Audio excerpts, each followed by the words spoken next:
بسم اللہ الرحمن الرحیم۔ السلام علیکم۔ آج بھی یہ کنٹینیوشن ہے ڈسلائپیڈیمیا کے بارے میں۔ اس سے پہلے میں نے ڈسلائپیڈیمیا کا بتایا تھا آپ کو کہ ڈسلائپیڈیمیا کیا ہوتا ہے اور اس کی ویلیوز وغیرہ کیا ہوتی ہیں۔ آج میں بتاؤں گا کہ ڈسلائپیڈیمیا جو ہے اس کو ہم کیسے کنٹرول کر سکتے ہیں، کیسے پریونٹ کر سکتے ہیں اور اس کا ٹریٹمنٹ کیا ہے۔ سب سے پہلے تو ہمیں یہ پتا ہونا چاہیے کہ ہمارے ٹارگٹس کیا ہیں۔ ٹارگٹس ہمارے یہ ہوتے ہیں کہ ٹوٹل کولیسٹرول کو ہم نے 200 سے کم رکھنا ہے، ٹرائیگلائسرائڈز جو ہوتے ہیں اس کو 150 سے کم رکھنا ہے، ایچ ڈی ایل کو ہم نے 60 سے اوپر رکھنا ہے، ایل ڈی ایل کو ہم نے جو ہے وہ 70 to 100 کے درمیان رکھنا ہے، اور ویری لو ڈینسٹی لائپوپروٹینز جو ہے اس کو 30 سے نیچے رکھنا ہے۔ تو یہ ہمارے ٹارگٹس ہونے چاہیے جب بھی ہم ایک پیشنٹ کو ٹریٹ کرتے ہیں۔ پریونٹیو میئرس جو ہوتی ہیں وہ اس میں یہ ہوتا ہے کہ ہم نے لائف سٹائل ماڈیفیکیشن کرنی ہے۔ لائف سٹائل ماڈیفیکیشن میں جو ہے سب سے پہلے جو ہے وہ ڈائٹری میئرز آتی ہیں، پھر اس کے بعد ایکسرسائز آتی ہے، اس کے بعد ویٹ ریڈکشن آتا ہے، پھر جو ہے اسموکنگ ہے اس کو بند کرنا ہے۔ جو ڈائٹ ہے اس میں ہم نے فیٹی فوڈز وغیرہ کو اسٹرکٹلی اوائڈ کرنا ہے۔ ہم نے جو ہے وہ کوئی ایسا فوڈ نہیں لینا جس میں کہ چکنائی کی مقدار زیادہ ہو۔ ہم نے دودھ بھی اگر کوئی یوز کرتا ہے تو اس کو سکمڈ ملک یا لو فیٹ ملک یوز کرنا ہے۔ گوشت جو ہے ریڈ میٹ وہ ہم نے بند کرنا ہے۔ 15 دن میں ایک دفعہ ریڈ میٹ لے سکتے ہیں، آپ وائٹ میٹ کھا سکتے ہیں، فش وغیرہ آپ یوز کر سکتے ہیں۔ فش جو ہے وہ ہفتے میں 2 دفعہ آپ یوز کریں اور ٹرائی کریں کہ آئلی فش جو ہے وہ ہم یوز کریں۔ اس میں جو ہے اومیگا 3 ہوتا ہے، دیٹ از کارڈیو پروٹیکٹیو۔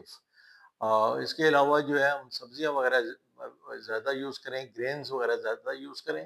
ایک ہوتی ہے ہیلتھ پلیٹ ماڈل، ایک ہوتا ہے اس میں یہ ہے کہ ڈفرینٹ کوانٹیٹیز اس کے ہیں، پروٹینز کی، کاربوہائیڈریٹس کی، فیٹس کی، فروٹس کی اور ملک کی۔ یہ ایک کوانٹیٹیز ہوتی ہیں، اس کو جو ہے اس کے حساب سے تھوڑی تھوڑی کوانٹیٹی جو ہے وہ ہم یوز کریں۔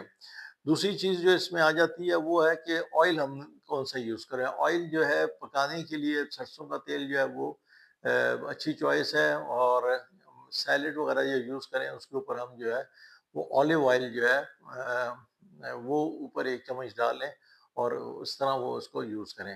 اچھا، دوسری چیز اس میں آ جاتی ہے کہ ایکسرسائز جو ہم نے کرنی ہے، ڈیلی ایکسرسائز کرنی ہے، اور کتنی کرنی ہے۔ ہم نے 30 منٹس پر ڈے جو ہے ایکسرسائز کرنی ہے، اور وہ واک کریں، برسک واک کریں، اس میں ٹہلنا نہیں ہے، برسک واک اپنے کرنی ہے۔ اس کا WHO کی ریکمنڈیشن ہے کہ 180 منٹس پر ویک، تو وہ 30 منٹس پر ڈے بنتا ہے، 5 days in a week۔ 2 دن جو ہے آپ وہ ریسٹ کریں، اور ایکسرسائز کے ساتھ ساتھ جو ہے ہم نے ویٹ ریڈکشن کا خیال کرنا ہے۔ سینٹرل اوبیسٹی کافی ہوتی ہے لوگوں میں، اس کا یہ ہے کہ ویٹ جو ہمارا ٹارگٹ ہے وہ 25 BMI ہونا چاہیے۔ 25 to 30 BMI جو ہے وہ اوور ویٹ ہے، اور 30 سے اوپر چلے جائے تو دیٹ گوز ٹوورڈز اوبیسٹی۔ اس کو ہم نے جو ہے مینٹین کرنا ہے۔ بہتر ہے کہ 24-25 کے آس پاس جو ہے وہ ہمارا BMI رہے، اور سینٹرل اوبیسٹی کو اتنا کم کرنا ہے کہ ہماری ویسٹ جو ہے دیٹ شوڈ بی 38 انچز سے کم ہو میلز میں، اور فیمیلز میں تو اس سے بھی زیادہ جو ہے وہ کم ہو۔ دوسرا یہ ہے کہ سیڈنٹری لائف سٹائل نہیں ہونا چاہیے، ہمیں فزیکل ایکٹیویٹی کرنی ہے۔